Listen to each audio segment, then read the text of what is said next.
사무실에는 가죽 소파의 묵직한 냄새와 오래된 재벌 가문의 권위, 그리고 감히 말대꾸할 수 없는 조용한 압박감이 감돌았다. 서유진은 넓은 얼너 책상 앞에 꼿꼿이 앉아 있었다. 초여름의 무더위에도 그녀의 짙은 남색 블레이저는 단정하게 잠겨 있었고 자세는 흐트러짐 없이 곧았다. 그녀의 아버지, 서도한 회장은 의자에 등을 기대고 손가락을 맞댄 채 냉정하고 계산적인 눈빛으로 그녀를 바라보고 있었다. 모르는 사람이랑 결혼하진 않겠어요. 유진은 낮고 담담하게 말했다. 그 사람은 낯선 사람이 아니야. 도하는 대꾸했다. 지우는 하은이 친구잖아. 몇 번 봤을 텐데. 딱 한 번이요. 아버지 세 번째 결혼식에서. 뒷마당에서 그림 그리고 있었죠. 겨우 19이었을 거예요. 그럼 기억나겠네. 도하는 앞으로 몸을 기울이며 매끄러운 서류철을 책상 위로 밀었다. 이건 호의가 아니라 필요해서 하는 일이야. 이사회는 지금 회사가 불안정하다고 느껴. 체면 있는 결혼은 그들에게 안정감을 줘. 유진은 서류를 들여다보지도 않았다. 이미 기사 제목이 뇌리에 박혀 있었다. 대기업 상속녀, 적대적 인수 시도로 피소. 그녀는 불법적인 일을 하지 않았다. 단지 유능한 경영자답게 결단을 내렸을 뿐이었다. 하지만 법적 문제가 아니라 이미지였다. 이사회는 희생양을 원했다. 왜 하필 그 사람이죠? 유진은 물었다. 하은이 친구잖아요. 도하는 커프스를 정리하며 말했다.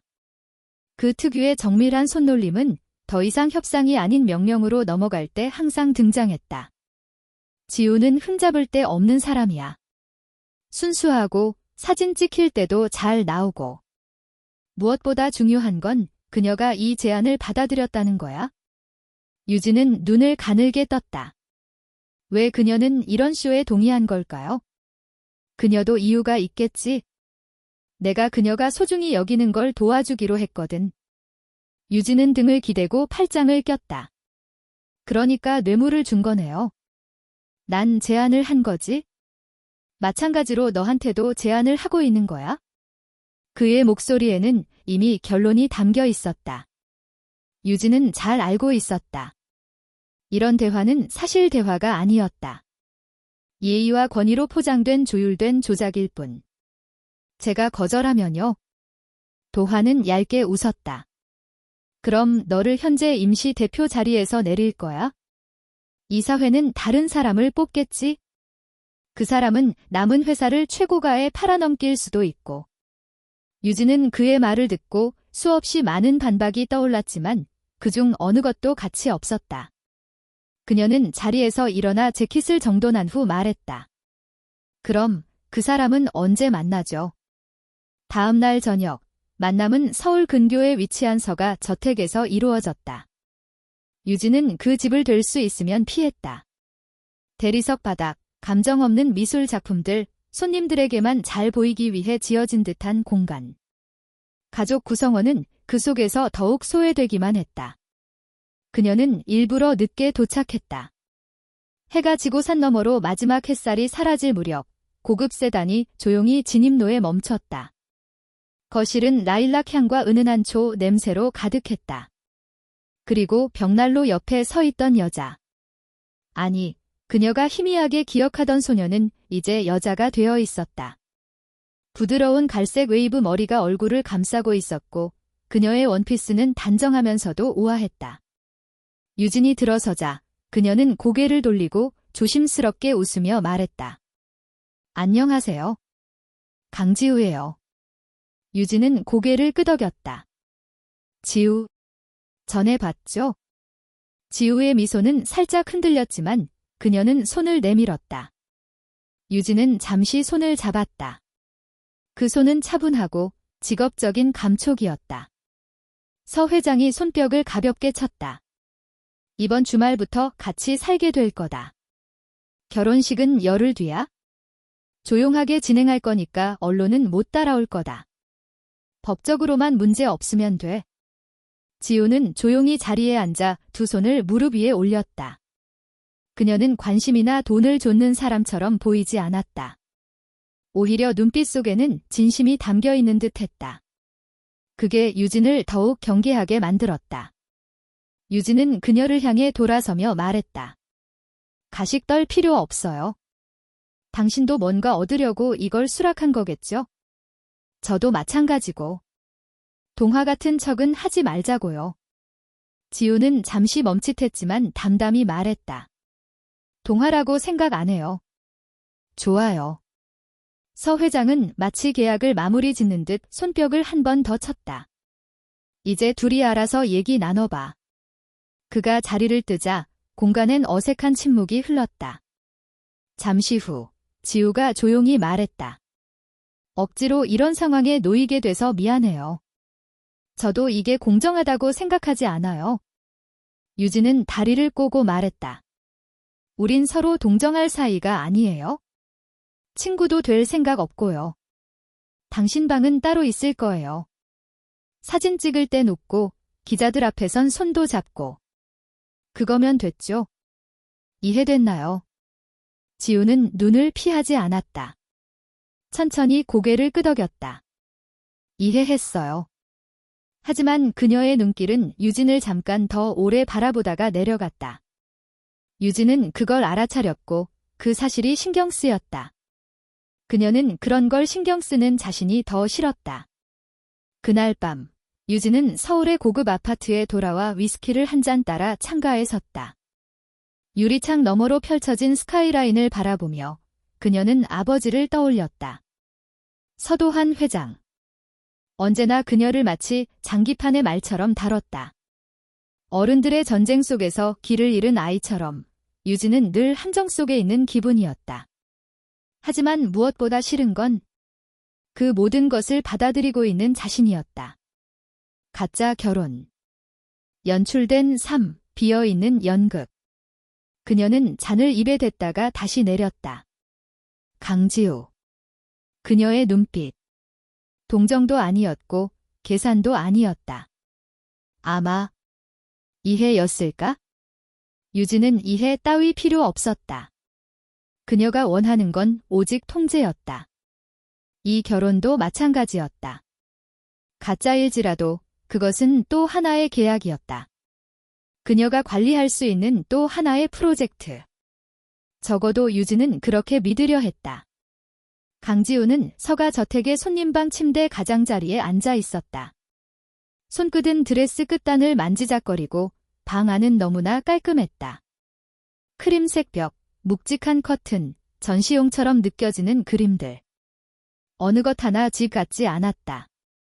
하지만 그녀는 진짜 집이란 걸 오래전에 잃어버린 상태였다. 처음 이 제안을 받았을 때 이게 무슨 일인가 싶었다. 서도한 회장이 자신의 어머니가 운영하는 재단을 도와주겠다는 조건으로 제안한 결혼이었다. 그것도 낯선 사람과의. 사랑도 아니고 감정도 아닌. 단지 외부 이미지와 전략을 위한 계약. 그럼에도 그녀는 수락했다. 자신에게 이렇게 말했다. 엄마를 위해서야. 우리가 도와주는 사람들을 위해서야. 하지만 마음 한편에선 조금은 자기 자신을 위해서이기도 했다.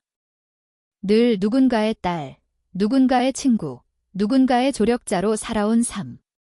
이번에는 그저 역할 하나 더 추가된 것뿐.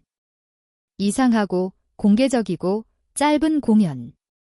유진이 친절할 거란 기대는 없었다. 하지만 이렇게 차가울 줄도 몰랐다. 어젯밤의 만남은 그녀의 마음속에 무거운 무언가를 남겼다. 유진은 그녀를 마치 해결해야 할 문제처럼 서류 한 장처럼 다뤘다. 따뜻함도 호기심도 없었다. 벽만 있었다. 높고 두터운 벽. 그런데도 지우는 유진의 눈에서 무언가를 봤다. 아주 잠깐. 지쳐있는 듯한 감정, 아니면 외로움. 어쩌면 둘 다. 다음 날 아침, 지우는 햇살이 잘 드는 유리 온실에서 책을 들고 앉아 있었지만 한 글자도 읽지 못하고 있었다. 그 순간 복도에서 유진의 날카로운 목소리가 들려왔다. 전화 통화 중이었다. 아니, 내가 말한 건 구조조정이지 폐쇄가 아니라고.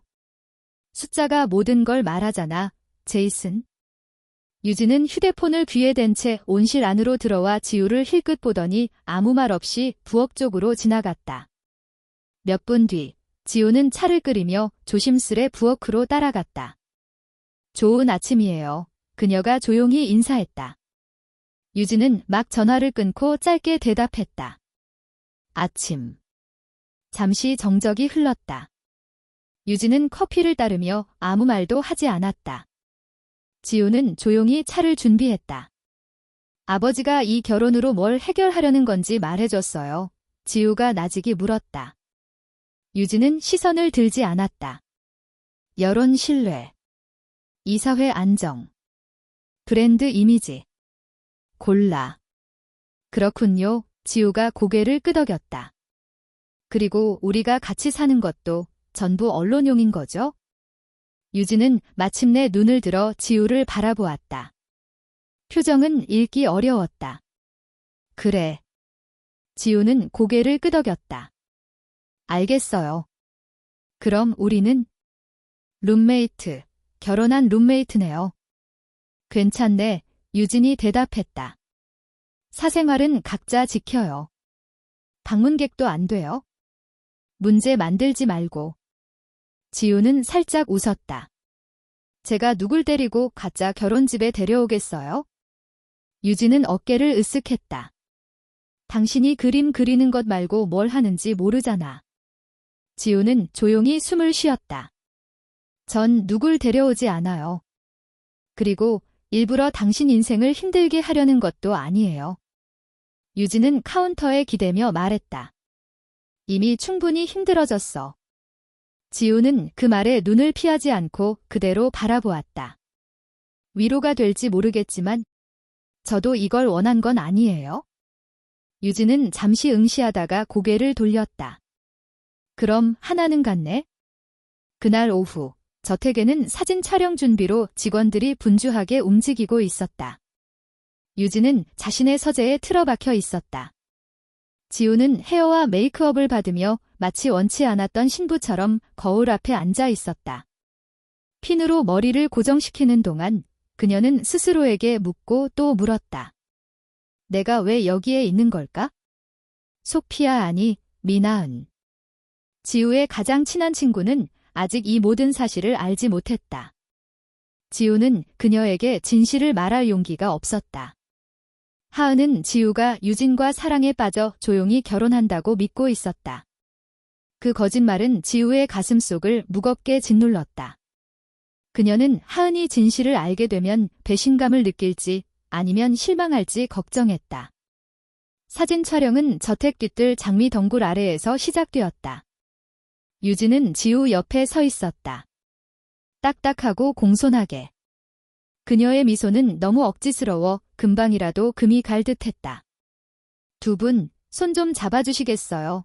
사진작가가 요청했다. 그리고 서로를 바라봐 주세요. 마치 사랑에 빠진 것처럼요. 유진은 잠시 머뭇거렸다. 지우는 조심스럽게 그녀의 손을 잡았다. 손끝은 차분하고 망설임이 느껴졌다. 유진은 그 손을 받아들였다. 두 사람의 시선이 맞닿았고 그 순간 사랑도 신뢰도 아니었지만 무언가가 그들 사이에 스며들었다. 휴 셔터 소리가 울렸다. 지우는 미소를 지었다. 카메라를 위한 것이 아니라 자신을 위한 미소였다. 이 관계가 어떤 형태가 되든 그녀는 버텨낼 수 있다고 느꼈다. 아니, 어쩌면 변화시킬 수도 있을지 모른다고. 다음 포즈로 넘어가는 동안 유진이 낮은 목소리로 말했다. 그렇게까지 진심으로 연기할 필요는 없어. 지우는 손을 놓지 않았다.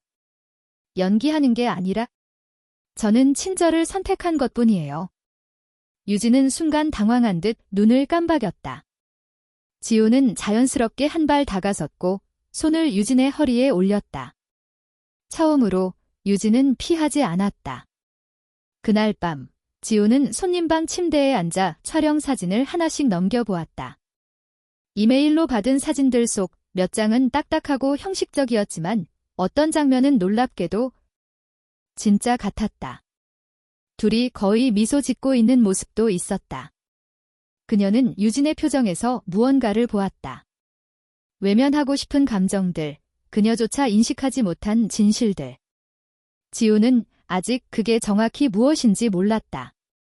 하지만 알고 싶었다. 결혼식은 평일인 목요일 오후로 조용히 잡혔다. 언론의 관심을 피하기엔 충분히 이른 시점이었고 서도한 회장이 이사회에 활용하기엔 또 충분히 가까운 날짜였다. 음악도 없고 리허설 디너도 없고 친척이나 친구의 모임도 없었다. 오직 법적 효력을 위한 간단한 식. 대관한 식물원 유리 온실. 법무사. 그리고 단 하나의 지시만 받은 고급 사진작가. 진짜처럼만 보여주세요. 유진은 거울 앞에 서 있었다. 몸에 꼭 맞는 아이보리 수트. 며칠이 흘렀다. 함께 식사하지 않았다. 필요할 때만 말을 주고받았다. 서로 부딪히지 않으려 노력하는 폭풍 속 두 개의 무게 중심처럼 그들은 공간을 공유했다. 하지만 지우는 유진을 관찰하고 있었다. 밤마다 더 늦게 귀가하던 유진. 어깨는 항상 굳어 있었고 눈은 스마트폰 화면에서 떨어질 줄 몰랐다. 그리고 단 한 번. 새벽 3시. 지우는 거실에서 유진의 발소리를 들었다. 빠르고 날카로운 속삭임. 누군가와 통화 중인 것 같았지만 사실 혼잣말이었다. 지우는 방해하지 않았다. 대신 다음 날 아침 차 한 잔을 주방에 올려두었다. 때로는 그대로 남아있었고 어떤 날은 사라져 있었다. 그녀는 묻지 않았다. 다만 계속해서 매일 준비해두었다. 어느 저녁 지우는 산책을 일찍 끝내고 돌아왔다. 집은 고요하고 어두웠다. 지나가던 중 유진의 서재문이 살짝 열려있는 것을 보았다. 그 안에서 유진은 책상에 앉아 머리를 감싸준 채 가만히 있었다.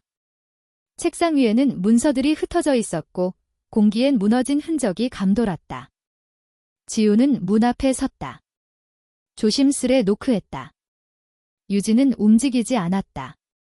지우는 살짝 들어가 조용히 말했다. 괜찮아요. 유진의 목소리는 거칠었다. 필요한 거 있어요? 아니요. 지우는 부드럽게 답했다. 불이 켜져 있길래 그냥 침묵. 긴 시간 같았던 조용함. 유진은 마침내 고개를 들었다. 지친 얼굴. 날 것 같은 눈빛. 지금 후회돼요. 그녀가 물었다. 이걸 수락한 거? 지우는 가슴이 잠시 멎는 듯 했다. 그리고 진심으로 말했다. 가끔은요. 하지만 유진 씨가 생각하는 이유랑은 달라요. 유진은 그 말을 곱씹듯 바라봤다. 그럼 왜요? 저는 이게 뭔가 의미 있길 바랐거든요. 비록 진짜가 아니더라도. 유진은 대답하지 않았다. 그녀는 시선을 돌렸고 턱이 약간 떨렸다. 지우는 조심히 뒤로 물러섰다. 혼자 있고 싶으시면 나갈게요. 문을 조용히 닫았다. 하지만 그날 밤의 정적은 이전과는 달랐다. 펜트하우스의 정적은 피부를 누르는 듯 했다. 평온하지도 텅 비지도 않았다. 두 사람이 충돌하지 않기 위해 조심스럽게 조율하는 긴장감으로 가득한 공간. 지우는 그 속을 유연하게 흘러다녔다. 게스트룸에서 그림을 그리고 아침이면 차를 준비하며 답답한 기운이 가라앉지 않을 때는 집 주변을 한참 걷고 돌아왔다. 유진은 거의 눈을 마주치지 않았다. 회의, 이메일, 끝없는 전화 통화. 그녀의 발소리는 복도를 울리는 신호처럼 느껴졌다. 지우는 묵묵히 계속했다. 매일 아침. 주방 카운터 옆 같은 자리에 차 한 잔을 놓아두는 일. 어떤 날은 그대로 남았고 어떤 날은 조용히 사라졌다. 그녀는 절대 묻지 않았다. 그저 존재를 기억하게 만들 뿐이었다. 그날 밤이었다. 지우가 2층에서 붓을 씻던 중 유리가 깨지는 소리가 울렸다. 찰칵. 얼어붙은 심장. 잠시 후 억눌린 신음 같은 소리가 들렸다. 고통은 아니었다. 좌절에 가까운 무너짐. 아니, 어쩌면 훨씬 더 무거운 것. 지우는 맨발로 조심스럽게 아래층으로 내려갔다. 조명이 희미하게 켜진 주방. 냉장고 문은 반쯤 열려 있었고 주황색 주스가 흐르고 있었으며 그 중심에 유진이 서 있었다.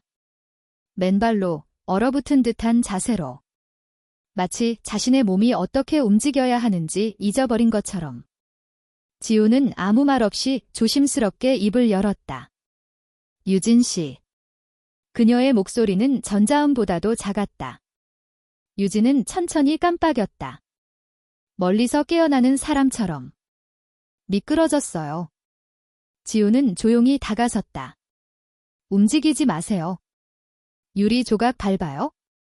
그냥 미끄러졌다고요. 알아요. 지우는 부드럽게 말했다. 행동은 침착했고 손끝은 조금 떨렸지만 티 내지 않았다. 그렇다고 다치게 둘 순 없죠? 그녀는 조심스레 유리 조각을 모으고 행주로 주스를 닦았다. 그럼에도 유진은 그 자리에 그대로 서 있었다. 잠깐 앉으세요. 지우가 조용히 말했다. 아니면 말고요. 전 그냥 차를 끓일 거예요. 마시고 싶으면 같이 있어도 되고 아니어도 되고요. 나 차 안 마셔요. 하지만 유진의 목소리는 균열이 스쳐갔다. 지우는 물을 끓였다. 그럼 그냥 앉아요. 술이라고 생각하고요. 몇 분 후 두 사람은 주방 아일랜드에 마주 앉아 있었다. 유진의 컵은 김을 내뿜었지만 그녀는 손만 얹은 채였다. 지우는 조용히 마시고 있었다. 늦었네요. 유진이 중얼거렸다. 잠이 안 와서요. 난 원래 잠을 잘 못 자요. 지우는 팔꿈치를 올려 기대며 말했다. 예전엔 그런 줄 알았어요. 유진 씨 같은 사람들은 안 지치는 줄. 야망이 사람을 강하게 만든다고 생각했거든요. 유진은 컵 안을 바라보다 작게 말했다. 그런 사람들, 칼날 같은 사람들. 일정 꽉 차 있고 절대 무너지지 않는 사람들. 유진은 아무 말 없이 컵을 잡은 손에 힘을 줬다. 오늘 이사회였어요. 침묵. 그리고 마침내 6시간 내내 회의하면서 나보다 3배는 나이 많은 남자들을 설득했어요. 내가 뭘 하고 있는지 안다고? 한 명은 날 거린 아가씨라고 불렀고 다른 사람은 웃으라고 했죠. 프레젠테이션 할 때는 미소도 중요하다고. 지우는 인상을 찌푸렸다. 참 친절하시네요. 유진은 눈을 들었다. 지쳐 있었고 눈은 어둡게 젖어 있었다. 제일 싫었던 건 뭔지 알아요? 지우는 고개를 저었다. 화를 못 냈다는 거예요? 그저 고맙다고 했고 미소 지었고 그리고 집에 와서 손이 떨려서 잔 하나도 제대로 못 들었어요. 두 사람은 아무 말 없이 있었다. 공기는 얇아졌고 감정은 숨소리보다 조용했다. 지우는 아주 낮은 목소리로 말했다. 가끔은 무너져도 돼요? 유진은 비웃듯 코웃음 쳤다. 아버지 앞에선 안 돼요? 아무도 앞에서도 안 돼요? 지우는 천천히 고개를 끄덕였다. 그럼 여기서 무너져요. 유진이 눈을 깜빡였다. 뭐라고요? 이 집이 가짜라면 적어도 안전한 공간은 되게 해요. 저한테 잘 보일 필요 없어요? 유진은 고개를 돌렸다. 턱선이 작게 떨렸다. 유진 씨는 항상 그렇게 말해요. 부드럽게. 쉽게 말하듯이. 쉽지 않아요. 지우가 조용히 말했다.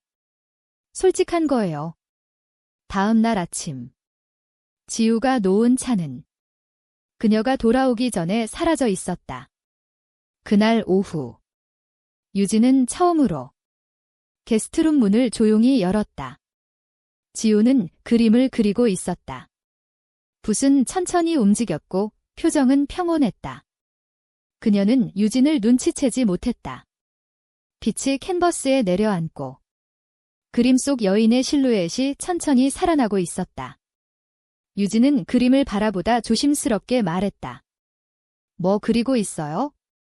지우는 고개를 돌렸다. 괜찮으세요? 유진은 살짝 고개를 끄덕였다. 지우는 캔버스를 들어 보였다. 발코니에 앉은 여인. 머리는 바람에 흩날리고 도시의 풍경은 희미하게 번져 있었다.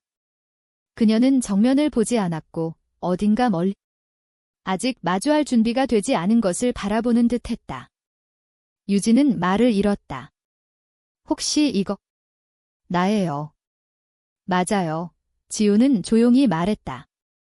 아직 완성은 안 됐어요. 유진은 한참을 말없이 바라보다가 중얼거렸다. 내가 그렇게 보여요. 항상은 아니에요. 그저 아무도 안 볼 때? 유진은 목을 살짝 삼켰다. 당신 진짜 잘 그리네요. 지우는 조용히 미소 지었다. 저는 사람을 보는 걸 잘해요. 그날 밤 지우는 스케치북 옆에서 작은 쪽지 하나를 발견했다. 한 줄이 적혀 있었다. 당신은 사람을 보는 게 아니라 그들이 보일 가치가 있다는 걸 상기시켜줘요. 유진. 그녀는 그 종이를 손끝에 오래도록 붙잡았다. 작지만 깊은 따뜻함이 가슴 속에 스며들었다. 그날 밤 지우는 처음으로 자신이 대신된 존재가 아니라는 기분이 들었다. 그녀는 진짜였다. 그 쪽지는 모든 것을 바꿨다. 크고 극적인 변화는 아니었다. 하지만 그들 사이에 팽팽하게 감겨있던 침묵의 긴장감이 조금씩 풀리기 시작했다. 지우는 그 편지에 대해 아무 말도 꺼내지 않았다. 유진도 다시 언급하지 않았다. 하지만 무언가 달라졌다. 마치 펜트하우스 자체가 처음으로 숨을 내쉰 것처럼. 아침은 달라졌다. 유진은 커피를 서재가 아닌 주방에서 마시기 시작했다. 말은 거의 없었지만 그녀는 매일 아침 지우 옆에 서 있었다. 같은 창밖을 바라보며 같은 잔을 들고 어느 날 지우가 그린 스케치를 주방에 두고 외출했을 때 유진은 그 그림을 들고 한참 동안 내려놓지 않았다. 그리고 그 변화가 불꽃으로 번진 날은 비가 내리던 저녁이었다. 지우는 시내의 작은 갤러리에서 열리는 전시에 초대받았다. 그녀의 작품 몇 점이 함께 걸릴 예정이었다. 평소 같았으면 혼자 갔을 것이다. 하지만 외출 준비를 하며 코트를 입던 중 그녀는 유진의 서재 문 앞에서 망설이고 있었다. 문을 두드리지는 않았다. 그저 조용히 서 있었다. 유진이 고개를 들었다. 무슨 일이야? 전시회가 있어요. 제 그림이 몇 점 걸려 있어서요. 곧 가려고요. 잠시 정적. 그리고 같이 갈까? 유진이 물었다. 지우는 놀라며 웃었다. 정말요? 15분만 줘. 차 안은 조용했지만 불편하진 않았다. 빗방울이 창문을 타고 흘렀고 지우는 손을 모은 채 앉아 있었다. 유진은 옆에 앉아 있었다. 검은색 코트를 입고 머리는 평소와 다르게 풀려 있었다. 물결치는 다크 브라운 머리가 블레이저 깃을 부드럽게 스쳤다. 이 전시 중요한 거야? 유진이 물었다. 저한텐요? 꽤요. 유진 씨 세계랑은 많이 다를 테지만 유진은 그녀를 바라보았다. 그럴수록 알아야겠지? 지우는 순간 말을 잃었다. 유진은 곧 시선을 창밖으로 돌렸다. 마치 방금 했던 말을 들키고 싶지 않은 사람처럼. 갤러리 안은 따뜻했고 재즈가 잔잔히 흐르고 있었다. 지우의 작품은 뒤편에 나란히 걸려 있었다. 유화로 그린 부드러운 인물화 3점. 형태는 추상적이지만 감정은 분명히 사람의 것이었다. 사람들은 다가와 감탄했고 질문했고 지우는 웃으며 답했고 공손히 고개를 끄덕였다. 유진은 처음엔 멀리서 바라보고 있었다. 팔짱을 낀 채 낯선 음료를 손에 들고 익숙하지 않은 세상을 조용히 분석하듯이. 그러다 누군가 지우에게 물었다. 작가님이세요? 아니면 그냥 동반자. 그 순간 유진이 다가왔다. 작가 맞아요. 그녀는 단호하게 말했다. 그리고 아내이기도 하죠. 남자는 멋쩍게 웃으며 물러났다. 지우는 유진을 바라보았다. 놀란 표정으로. 빛에 대해 아는 거예요? 유진은 웃지 않았다. 빛이 뭔지 정확히는 모르지만 그걸 보는 사람은 알아볼 수 있죠? 지우의 심장이 빠르게 뛰기 시작했다. 그들은 일찍 자리를 떴다. 밖에는 빗줄기가 더 굵어져 있었다. 운전기사는 골목을 빠져나오지 못했고 그들은 갤러리 처마 밑에서 비를 피하며 기다렸다. 지우는 유진 옆에 조용히 서 있었다. 코트는 어깨까지 젖어 있었다. 적어도 제 그림은 젖지 않아서 다행이네요. 유진은 작게 웃었다. 낮고 진짜 같은 웃음. 전시회에서 제일 멋졌어. 지우는 그녀를 바라보았다. 정말 그렇게 생각해요. 그림엔 거짓말 못해. 잠시 정적. 도시의 소음. 빗소리. 유진은 하늘을 올려다봤다. 빗방울이 속눈썹에 맺혔다. 지우는 그 모습을 바라보았다. 비의 냄새. 빗속에서 미묘하게 떨리는 숨결. 서로 가까이 선 거리. 그리고 유진이 고개를 돌려 지우를 바라봤다. 그 순간 지우는 주저하지 않고 한 걸음 다가서며 그녀의 입술에 입을 맞췄다. 그건 계획된 키스가 아니었다. 드라마도 없었다. 그저 조용하고 조심스럽고 말로 하지 못한 모든 것들로 가득 찬 키스였다. 유진은 처음엔 멈췄다. 단 한순간. 그리고 그녀도 키스했다. 짧았지만 단 하나의 심장박동만큼은 절대 우연이 아니었다. 서로 숨을 고른 뒤에도 몇 초간 아무 말이 없었다. 유진이 먼저 눈을 피했다. 이러면 더 복잡해질 텐데. 지우는 고개를 끄덕였다. 그럴 수도 있죠. 하지만 그녀의 목소리는 떨리지 않았다. 지우는 한 걸음 물러섰다. 물러남이 아닌 선택의 표현처럼. 그리고 유진은 그녀를 막지 않았다. 펜트하우스로 돌아온 밤. 그들은 아무 말도 하지 않았다. 유진은 바로 2층으로 올라갔고 지우는 주방에 남아 있었다. 심장이 여전히 뛰고 있었고 입술엔 키스의 온기가 남아 있었다. 그녀는 자신이 무슨 짓을 한 건지 확신할 수 없었다. 하지만 하나는 분명했다. 후회는 없었다. 단 1초도. 그 키스는 며칠간 공기 속에 머물렀다. 비가 그친 후에도, 창문 너머 햇살이 들어올 때도, 아무 말도 하지 않아도 그 짧은 순간은 계속 그들 사이에 남아 있었다. 유진은 그것에 대해 말하지 않았다. 지우도 얘기하지 않았다. 하지만 모든 게 변해 있었다. 유진은 계속해서 생각했다. 그 키스의 확신. 그 순간의 정적. 지우가 망설이지 않았던 감각. 그리고 유진 자신도 망설이지 않고 받아들였다는 사실. 그것이 가장 두려웠다. 사흘이 지났다. 두 사람은 의도적으로 서로의 경로를 피했다. 유진은 더 일찍 출근했고 지우는 더 오래 작업실에 머물렀다. 그들 사이에 어색함은 없었지만 대신 말할 수 없는 인식이 존재했다. 너무 날카로워서 건드릴 수 없는 긴장감. 네 번째 밤. 기업 자선 행사 참석 일정이 잡혀 있었다. 유진이 가장 싫어하는 자리. 지우는 그저 담담했다. 이건 중요해요. 유진은 문에 기대선 채 말했다. 지우는 거울 앞에서 메이크업을 정리하던 중이었다. 거울 속 시선이 그녀를 향했다.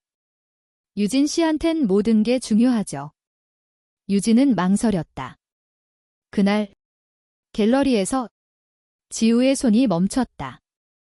아이라이너가 공중에 멈춰섰다. 네. 그건 그냥 우리가 피곤했거나 순간에 휩쓸려서. 유진은 끝까지 말하지 못했다. 지우는 천천히 몸을 돌렸다. 그냥 순간이었다는 말이에요? 유진은 말을 잇지 못했다. 지우는 차분하게 말했다. 그게 실수였다고 말하고 싶으면 하세요. 전 부끄럽지 않거든요. 유진은 시선을 피했다. 부끄럽진 않아. 그럼 그날을 없었던 것처럼 행동하지 마세요. 유진은 무언가 대답하려 했지만 지우는 이미 다시 거울을 보고 있었다. 이번 침묵은 부드럽지 않았다. 날카로웠다. 행사장. 지우는 약속대로 남색 드레스를 입고 있었다. 품격 있고 자연스러웠다. 그녀는 손님들과 어울렸고 사진도 찍었고 유진 곁에 지나치게 들러붙지도 않았다. 완벽한 공식적 아내의 모습. 그리고 유진은 그 연기에 갇힌 채 속으로 무너지고 있었다. 그녀는 지금 타오르고 있었으니까. 한참 후. 잠시 대화가 끊긴 타이밍. 유진이 조용히 속삭였다. 이런 자리에 익숙하네. 지우는 옆을 힐끗 바라봤다. 연기 잘한다는 말이에요? 관심받는 걸 잘 다룬다는 뜻이야. 지우는 입꼬리를 올렸다. 사람들이 날 얌전하고 착하게 보길 원할 때가 있었어요. 그런 기대 속에선 마스크 쓰는 법도 배워요. 유진은 아무 말도 하지 않았다. 다만 사진을 찍기 위해 포즈를 취하던 순간 손끝이 지우의 손등을 스쳤다. 그리고 이번엔 피하지 않았다. 그날 밤 그들은 늦게 집에 돌아왔다. 도시는 고요했고 펜트하우스의 불빛은 그들을 반겼다. 지우는 주방에서 귀걸이를 빼고 있었고 등을 돌린 채 말했다. 술 마실래요? 유진은 하이힐을 벗으며 말했다. 아니. 지우는 물을 따라 마셨다. 그리고 조용히 말했다. 유진 씨가 그날 키스에 응했어요. 유진은 대답하지 않았다. 지우는 그녀를 바라보았다. 전 약속도 정의도 필요 없어요. 이게 뭔지 확실하게 알 필요도 없고요. 하지만 하나는 알아야 해요. 유진 씨 자신한테 솔직한지. 유진의 목소리는 낮고 떨렸다. 오랫동안 누구에게도 아무 감정도 느끼지 못했어요. 그런데 지금은 계속 무언가가 느껴져요. 자꾸. 지우는 다가섰다. 그럼 더 이상 도망치지 마요. 유진은 턱을 조였다. 그리고 지우를 바라보았다. 이젠 가면도 갑옷도 없었다. 그녀는 지쳤고 진짜 사람이 되어 있었다. 이걸 어떻게 해야 할지 모르겠어요. 유진이 속삭였다. 그럼 제가 보여줄게요. 이번엔 기다리지 않았다. 두 번째 키스는 첫 번째와 달랐다. 조심스러운 탐색이 아니었다. 의심을 견디는 시험도 아니었다. 이번엔 진짜였다. 유진은 그녀를 끌어안았고 지우는 숨이 끊어질 듯 그녀에게 기대었다. 카메라도 없었고 관객도 없었다. 두 여자가 맨발로 서 있던 주방. 서로 가슴 깊은 곳의 벽을 무너뜨리는 순간. 키스가 끝난 후 유진은 이마를 지우의 이마에 기대며 말했다. 이게 모든 걸 망치게 되진 않을까? 지우는 웃으며 속삭였다. 어쩌면 그걸 구할 수도 있어요. 지우가 없는 펜트하우스는 조용한 것이 아니라 텅 빈 느낌이었다. 가구도 조명도 그대로였지만 무언가 본질적인 것이 사라져 있었다. 다음 날 아침, 유진은 커피잔을 들고 주방에 앉아 있었다. 그녀는 아무 의지도 없이 늘 지우가 놓아두던 그 자리, 차 한 잔이 놓였던 자리를 바라보고 있었다. 공간은 여전했지만 그녀는 거기에 없었다. 유진은 더 이상 괜찮은 척할 수 없었다. 그녀는 스스로를 바쁘게 만들었다. 불필요한 회의까지 죄다 참석했고 싫어하던 행사에도 나갔고 누가 뭘 말하든 다 웃으며 넘겼다. 사람들은 그녀를 칭찬했다. 대단하다. 강하다. 역시 서유진답다. 그들은 몰랐다. 그녀는 보이지 않는 곳에서 조용히 무너지고 있었다는 걸. 집 안 구석구석엔 지우의 흔적이 남아 있었다. 그녀가 걸으며 흥얼거리던 복도, 햇살 속에 앉아 그림을 그리던 발코니, 물감과 재즈 음악이 함께 흐르던 그 작은 작업실. 이젠 텅 비어 있었지만 아직도 제스민과 테레비뉴 냄새가 희미하게 남아 있었다. 일주일이 지나고서야 유진은 그 방에 다시 들어갈 수 있었다. 별다른 의도는 없었다. 그냥 뭔가가 끓었다. 무언가 끝나지 않은 감정이. 그녀는 선반 위에 남겨진 스케치북을 열었다. 몇 장 넘긴 뒤 한 장의 편지를 발견했다. 종이 봉투. 부드러운 연필 필체. 앞면엔 단 한 글자. 유진. 유진은 망설이다가 봉투를 열었다. 유진 씨에게. 사실 떠나고 싶지 않았어요. 끝까지 당신이 멈춰주길 기다렸어요. 전 영원히를 바란 게 아니에요. 그저 솔직함을, 작더라도 진짜인 무언가를 바랐을 뿐이죠. 그런데 유진 씨는 제가 위험한 존재라도 되는 것처럼 저를 봤어요. 우린 나쁜 짓 한 거 아니잖아요. 당신은 사랑을 지워야 할 약점처럼 다뤘고, 난 그 앞에서 더는 작아지고 싶지 않았어요. 언젠가 당신이 자신을 제가 봤던 그대로 볼 수 있길 바라요. 부드럽고 따뜻하고 사랑할 수 있는 사람. 그리고 그 감정을 믿어줄 수 있기를. 지우. 유진은 편지를 한참 바라보다 가슴 깊숙이 파고드는 무너짐에 숨이 막혔다. 그녀는 지우를 내쫓은 게 아니었다. 침묵으로, 회피로, 두려움으로 조용히 밀어낸 것이었다. 그녀는 입술에 편지를 가져다 댔다. 마치 그 안에 남아있을 온기를 붙잡기라도 하듯. 그리고 결심했다. 고치러 가야 했다. 첫 번째로 향한 곳은 아버지가 아니었다. 갤러리였다. 지우의 이름은 다가오는 전시 명단에 여전히 적혀 있었지만 벽에는 그녀의 작품이 하나도 걸려 있지 않았다. 갤러리 관장은 조용히 말했다. 며칠 전에 전부 철수하셨어요. 정중히 고개 숙이고. 이젠 전시 안 하겠다고요? 마음이 많이 아파 보였어요. 하지만 동시에 아주 단호했죠? 유진은 고개를 끄덕였다. 울지 않았다. 하지만 목 안은 딱딱하게 막혀 있었다. 그 다음은 미나은이었다. 결혼식 이후로 처음이었다. 하은은 문을 열자마자 미소도 없이 말했다. 당신이네. 지우를 만나고 싶어요. 지금 여기 없어요. 어디 있나요? 하은은 팔짱을 꼈다. 왜요? 또 부서뜨리게요? 유진은 고개를 숙였다. 그럴 의도 없었어요. 하지만 했잖아요. 알아요. 한참을 바라보던 하은은 조용히 입을 열었다.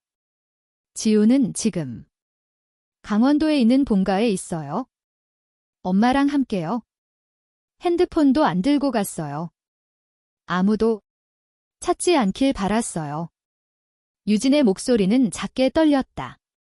그래도 시도해야 해요. 하은은 한참을 바라보다 말없이 문을 열었다. 그 아이 쉽게 용서 안 할 거예요. 그러면 그래야죠. 서울에서 강원도까지 자동차로 5시간. 좁고 굽은 길. 잔잔한 빗줄기. 숨죽인 결심. 유진은 핸들을 잡은 손에 온 힘을 담았다. 사과를 하려면 어떻게 말해야 하지? 그녀는 준비된 말이 없었다. 다만 가야 한다는 확신만 있었다. 하얀 외벽의 작은 집. 오래된 소나무 아래 앞마당에는 꽃이 피어 있었다. 유진은 문 앞에 섰다. 한 번 두드렸다. 그리고 다시. 발소리. 문이 열렸다. 지우. 묶은 머리. 물감 묻은 후드티. 화장은 없었고 눈엔 놀람 그리고 상처. 유진 씨. 올 거라곤 생각도 못했어요. 유진은 깊이 숨을 들이쉬었다. 저도요. 하지만 와야만 했어요. 지우는 말없이 바라봤다. 유진은 조심스럽게 말을 이었다. 편지 읽었어요. 지우는 여전히 조용했다. 이젠 도망치기 싫어요? 제가 무서웠던 건 당신이 아니라 당신을 통해 제가 느낀 감정들. 그게 너무 진짜라서. 지우의 눈이 잠시 흔들렸다. 그리고 지금은요. 유진은 한 발 다가섰다. 이젠 그 감정을 포기하지 않을 거예요. 처음이든 두 번째든 100번이라도 당신 옆에 서고 싶어요. 지우는 한참을 말없이 바라보다 작게 문을 열었다. 충분히 들어올 수 있을 만큼. 서울로의 복권은 화려하지 않았다. 기자도 없었고 성명서도 없었고 사과문도 없었다. 단지 두 사람만의 선택. 단출하고 조용하게 다시 시작하는 용기. 펜트하우스는 여전히 그 자리에 있었지만 그곳은 이제 둘의 공간이 아니었다. 문을 열고 오래 바라보았다. 조명은 따뜻했고 창밖엔 익숙한 도시가 펼쳐져 있었지만 그들은 함께 고개를 저었다. 여긴 우리 같지 않아? 지우가 속삭였다. 유진은 망설이지 않았다. 그래. 떠나자. 그들은 북촌의 작은 골목에 위치한 오래된 2층짜리 집을 임대했다. 낡은 목재 계단. 삐걱거리는 바닥. 얇은 커튼 사이로 들어오는 아침 햇살. 부엌은 좁았지만 따뜻했고 서로의 숨결이 스며들었다. 지우는 빈방 하나를 작업실로 만들었다. 그녀의 캔버스에는 이제 감정이 숨지 않았다. 그녀는 자기 이야기를 그리기 시작했다. 유진은 비영리 단체를 위한 컨설팅 일을 시작했다. 분주했던 회사의 속도에서 벗어나 천천히 그녀는 자신을 다시 조립해갔다. 물론 쉬운 날만 있는 건 아니었다. 어느 날은 유진이 새벽에 깨어 이전처럼 불안에 떠는 날도 있었고 어느 날은 지우가 너무 조용해 불안한 눈빛을 띌 때도 있었다. 그럴 땐 둘은 부엌 테이블에 마주 앉아 말했다. 잠깐 혼자 있을게. 괜찮아, 기다릴게. 조금만 기대도 돼? 언제든지. 3개월 후. 지우의 전시회가 열렸다. 별표 숨결의 색이 별표이라는 제목. 전시장 한쪽 벽에 사람들의 발길이 멈췄다. 그림 속 인물은 침대 끝에 앉아 있었다. 단추 풀린 재킷, 맨발, 지친 어깨. 하지만 그 눈빛은 명확했다. 부드러움, 두려움, 그리고 용기. 유진은 사람들 뒤에 서 있었다. 숨을 삼킨 채. 그건 분명히 자신이었다. 그녀가 감히 상상하지 못했던 누군가의 시선 안에 유진. 그날 밤 그들은 전시회가 끝난 후 손을 맞잡고 골목을 걸었다. 서울의 불빛은 부드럽게 흔들리고 있었다. 가로등 아래 서로에게만 집중된 세상. 나. 그 그림에서 나를 봤어. 유진이 속삭였다. 단순히 초상화가 아니라 당신 눈을 통해 나를 본 거야? 처음으로. 지우는 미소 지었다. 유진 씨는 늘 존재했어요. 다만 등장할 공간이 필요했을 뿐. 가로등 아래 유진은 조심스럽게 작은 벨벳 상자를 꺼냈다. 지우는 놀라 눈을 크게 떴다. 두려움은 아니었다. 경이로움. 상자 안에는 다이아몬드가 아니라 단순한 은 반지가 들어있었다. 계약 때문이 아니라 책임 때문도 아니고 이미 정해진 운명 때문도 아니야. 지우 씨는 나를 처음으로 나라고 느끼게 해준 사람이야. 그리고 난 매일 그 사람에게 어울리는 사람이 되기 위해 살아가고 싶어. 지우의 눈에 눈물이 맺혔다. 이건 청혼 아니잖아요. 그녀가 장난스레 속삭였다. 유진은 고개를 끄덕였다. 약속이야. 언제가 되든, 그게 어떤 모양이든 지우가 정할 수 있어? 지우는 반지를 손가락에 끼웠다. 그리고 유진을 끌어안으며 입을 맞췄다. 모든 걸 의미하는 키스였다. 1년 후 펜트하우스는 매각되었다. 유진은 다시 그곳을 받지 않았다. 그녀가 가져온 것은 단 하나.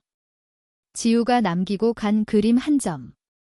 지금 그들은 그것을 아침마다 마주 앉아 마시는 차 테이블 위에 걸어두었다. 그 그림은 미완성이었다. 마치 그들처럼 아직 만들어지는 중, 아직 변화하는 중, 함께